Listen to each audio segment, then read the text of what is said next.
চল ভাই নদীতে নামি। আব্বে আমি সাঁতার পারি না। আব্বে আমি আছি তো।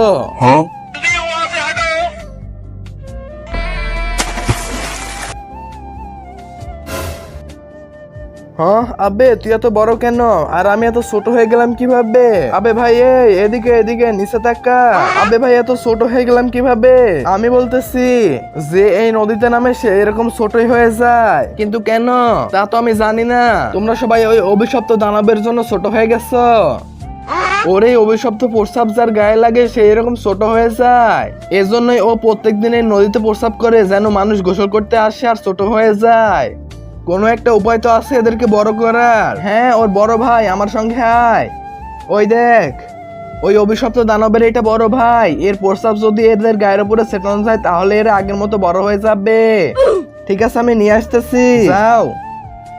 আবে দানব এই নে পানি খা, এটার ভিতরে প্রস্রাব কর। হা হা আমি তো পানি তখনই প্রাণ করি যখন আগে আমি কিছু খাই, তাহলে এটা খা। ঠিক আছে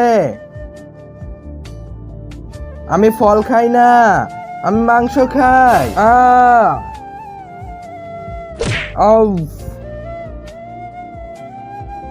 আবে সালে দম থাকলে আমাকে খেয়ে দেখা, দাঁড়া সালা।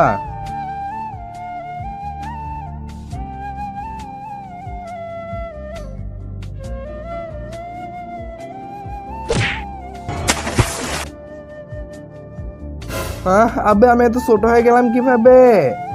হা হা হা এবার আমি তোকে খাবো। না না আমাকে খেও না। ঠিক আছে তোকে খেলাম না, কিন্তু আমার একটি কাজ করতে হবে।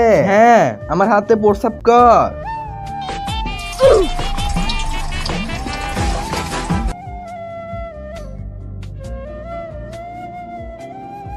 বন্ধুরা তারপর কি হচ্ছিল সেটা দেখার আগে আজ দেখবো তুমি মোবাইলকে ভালোবাসো নাকি মাকে ভালোবাসো।